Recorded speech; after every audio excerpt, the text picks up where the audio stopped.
Douala.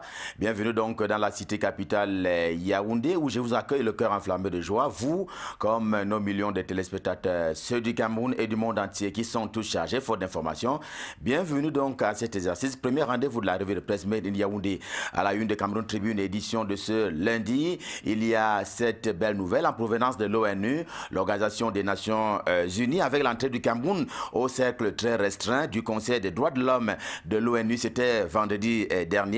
Le pays a d'ailleurs été élu à 176 voix sur les 197 possibles. Le pays de Samuel Eto'o rentrait ainsi parmi les 5 pays pour un mandat de 5 ans à cette haute fonction de l'Organisation des Nations Unies. Mais à la grande une du quotidien camerounais à Capital Public édition de ce lundi, c'est la commission Sombe qui a donc rendu sa copie, on s'en souvient, samedi dernier au Conseil constitutionnel. La commission de recensement général des votes devait entre autres corriger d'éventuelles erreurs matérielles à partir des procès-verbaux qui ont d'ailleurs été reçus à partir des commissions inférieures. Laquelle commission de recensement général des votes ouvre grand le boulevard d'une audience qui aura lieu demain ici même à Yaoundé. Ce sera au siège du Conseil constitutionnel. C'est une audience qui est très attendue pour demain, même si par ailleurs, avec le quotidien Émergence, vous allez le voir, l'on est à peu près comblé, sinon fixé sur la courbe de l'élection, la courbe des résultats s'agissant de l'élection présidentielle du 7 octobre dernier. Le journal fait savoir ceci, que le président candidat aurait raflé la mise, car indique encore, vous allez le voir, la deuxième une du quotidien Émergence dans sa livraison de ce lundi, une session du conseil électoral qui s'est tenue en fin de semaine dernière, et c'était justement pour rappeler que les choses se sont déroulées dans les règles de l'art. Et c'est la philosophie qui retient plutôt l'attention du quotidien du jour, le quotidien bleu, le journal d'Aman Mana, également en kiosque ce lundi, qui rend un vibrant hommage à titre posthume cependant à cet homme, vous le voyez, Fabien Eboussi Boulaga. Il est donc décédé il y a quelques heures, c'était samedi dernier à Yaoundé à l'âge de 84 ans. Il n'y a pas assez de mots pour souligner l'axise et même la dimension du philosophe et écrivain camerounais, car pour le quotidien Mutation également en kiosque ce matin et qui rend tout aussi hommage à Fabien Eboussi Boulaga, eh bien il est simplement immortel. C'est la grande une du quotidien Mutation. Eh bien le brillant penseur camerounais s'est éteint samedi dernier, mais il vivra à jamais, comme le témoignent d'ailleurs Achille Mbembe, Ludovic Lado, Hubert Mounonjana ou encore Armand Leka et Somba, qui sont également d'autres penseurs camerounais de renom et qui rendent un grand hommage donc à Fabien Eboussi Boulaga. Et après ces hommages, on va dire mérités ou même plus que cela, eh bien revenons à la politique qui fait partie de l'actualité. On ne peut plus au devant de la scène au Cameroun depuis la tenue de l'élection présidentielle du 7 octobre dernier, l'actualité politique qui s'inscrit donc dans l'ère du temps. Ce matin, le quotidien, le journal camerounais d'expression anglaise, The Median également en kiosque ce lundi, selon ce journal, eh bien le sprint final, s'agissant des résultats définitifs qui seront proclamés par le Conseil constitutionnel, que dans ce sprint final-là va se jouer à 3, Biya, Kamto, Cabra-Libi, qui constitue pour ainsi dire avec le journal le trio final, s'agissant donc des résultats de l'élection présidentielle du 7 octobre dernier. Quant au quotidien, l'épervier, le journal de Léopold Clovis nous joue également en kiosque ce lundi. Il est question de donner la parole au G20, alors réuni jeudi dernier ici même à Yaoundé, un groupe de partis politiques qui soutient d'ailleurs la candidature de Paul Biya, a encore condamné ce qu'il appelle la déclaration jugée d'illégale du professeur Maurice Kamto, une déclaration qui n'aime pas du tout Paul Biya, au dire du quotidien L'épervier, notamment dans sa deuxième une livraison de ce lundi matin. C'est d'autant plus que l'équation également en kiosque ce lundi donne Paul Biya vainqueur. On va encore dire qu'il s'agit d'une provocation du Conseil constitutionnel, du Conseil national de la communication, qui naturellement martèle au quotidien qu'il ne faut pas donner les tendances. Et ce matin, l'équation donne Paul Biya vainqueur de l'élection présidentielle du 7 octobre prochain, mais pas avant le contentieux post-électoral qui s'ouvre demain, on l'a déjà dit, au palais de congrès de Yaoundé, où siège donc le Conseil constitutionnel, qui va donc avoir à tenir une audience publique s'agissant donc du contentieux post-électoral. Il paraît inutile, mais attention, il a à examiner des recours des recours qui ont été formulés par des candidats à cette élection présidentielle qui ont donc un grand intérêt à ce scrutin. Et justement, le journal Le Zénith, également en kiosque ce lundi, renseigne fort à propos qu'en fait, le Rassemblement démocratique du peuple camerounais RDPC n'a pas été une foudre pendant l'élection, encore moins pendant la campagne électorale. Au contraire, il aura mordu la poussière dans la plupart des fiefs politiques, notamment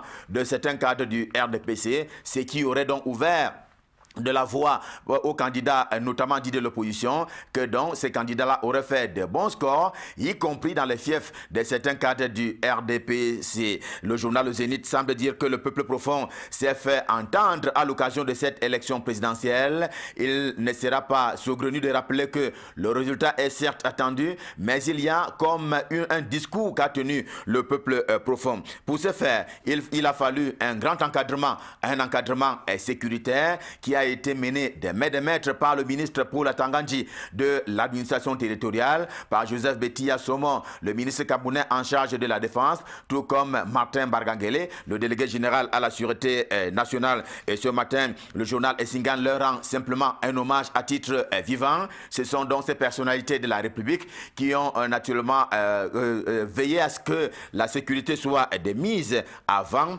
pendant et même après l'élection présidentielle du 7 octobre dernier. Le soir ce matin, lui ne lâche pas prise. Il soutient le G20 dans sa démarche qui a été une fois encore mise sur la table en fin de semaine dernière. Et le journal qui parle donc du G20 qui soutient lui-même qu'il y en a qui ont donc mouillé le maillot en faveur du candidat Paul Biya pour que Paul Biya justement s'en sorte vainqueur à l'issue de l'élection présidentielle. Aussi, le journal se propose-t-il d'en dérouler certaines figures ce matin, question de montrer comment ces personnalités-là ont battu campagne de la meilleure des façons, question naturellement d'assurer la victoire de Paul Biya. Des figures, il en est aussi question ce matin et vous allez le voir en grande une du journal L'Orphelin. Dans sa livraison de ce lundi, eh bien, il donne à dire ce journal-là combien le G20 a désavoué le professeur Maurice Kamto. C'était au cours d'un point de presse tenu à Yaoundé. C'était donc en fin de semaine dernière. Et voilà pourquoi, d'ailleurs, le journal Le Climat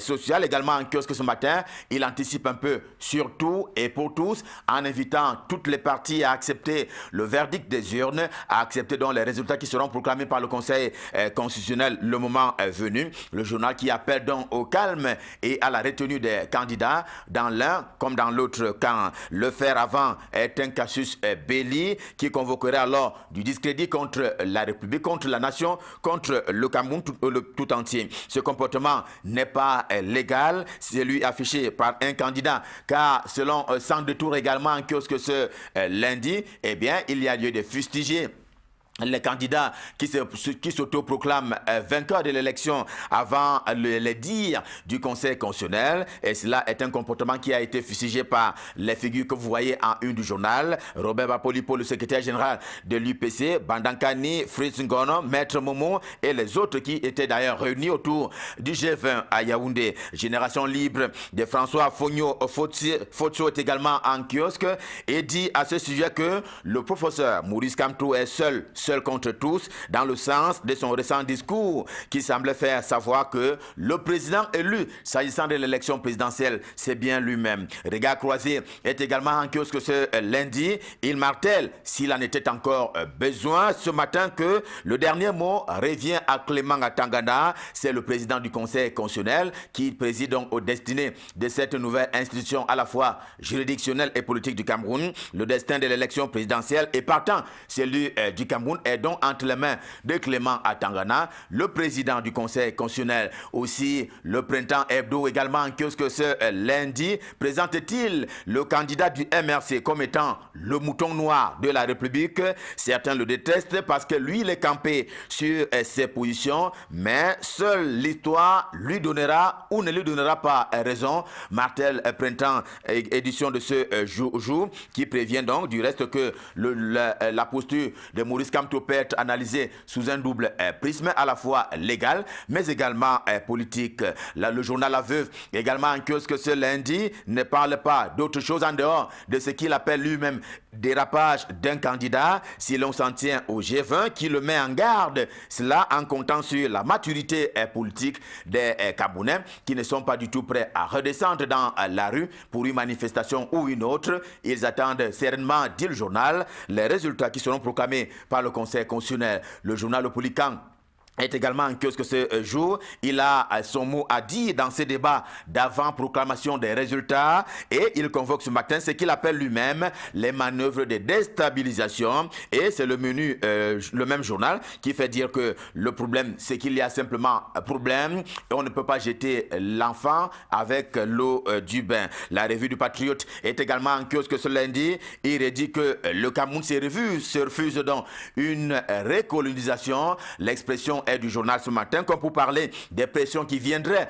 de l'étranger, d'un certain nombre d'officines, et que donc l'ensemble des Camerounais rejettent cette façon à la fois de penser, mais également de faire. Dans la vie de notre économie, parlons-en ce matin avec Eco Matin, qui est un quotidien camerounais spécialisé en les questions économiques et financières. Eh bien, avec cette fin de non-recevoir qu'opposent donc finalement les Camerounais, s'agissant du rachat de la BICEC, la Banque internationale du Cameroun pour l'épargne et le crédit, dont on avait annoncé le rachat d'un certain nombre d'actions, que donc finalement les Camerounais s'opposent à ce que cela soit accompli tel quel. Qu'est-ce qui n'a pas marché? En tout cas, tous les détails sont proposés par Eco Matin, édition de ce lundi avec sa sœur jumelle, le financier d'Afrique, également en kiosque ce lundi, qui traite tout aussi des questions financières et économiques. Le journal ce matin qui fait savoir que la situation économique de la CEMAC, la Communauté économique et monétaire des États de l'Afrique centrale, reste quelque peu préoccupante dans la mesure où le FMI, le Fonds monétaire international, a encore attiré son attention, l'attention donc de la CEMAC sur le fait que les objectifs de réserve, s'agissant donc des réserves au plan d'échange à caractère régional, pour parler donc de la communauté économique et monétaire des États de l'Afrique centrale, que donc ces objectifs n'ont pas du tout été atteints, autant qu'il y a comme une disparité entre les performances des différents États de la même sous-région ce matin. Ce sont donc là quelques-unes des remarques qui ont été formulées par le Fonds monétaire international. Et puis, nous sommes le 15 octobre 2018, eh bien, avec 8 jours de retard, un hors-série du journal Le Mensuel Mosaïque, en kiosque donc ce lundi, rend hommage à Mongo Betty, dont on sait qu'il est mort, il est décédé le 7 octobre 2001. Sa vie aura été un long cri de révolte, car il est bel et bien l'auteur de Même basse sur le Cameroun, qui est d'ailleurs plus que jamais d'actualité, souligne justement Mosaïque, qui propose donc plus qu'un journal, un documentaire sur Mongo Betty, soit un hommage à titre posthume. Et avec cet hommage qui est rendu ce matin à Mongo Betty par le journal Mosaïque, stop fin pour la revue de presse Made in Yaoundé, édition de ce lundi. Le cœur enflammé de joie, nous vous avons servi, et ce sera encore le cas demain quand il sera 7h sur votre télé, Canal 2 International, que je vous recommande en tant que compagne et compagnie. D'ici à là, comme d'habitude, je repasse le pouvoir par Douala à Douala, entre les mains de Patricia et Aimé, pour la suite et la fin de Canal Matin. C'est à vous Aimé, c'est à vous Patricia, c'est à vous Douala.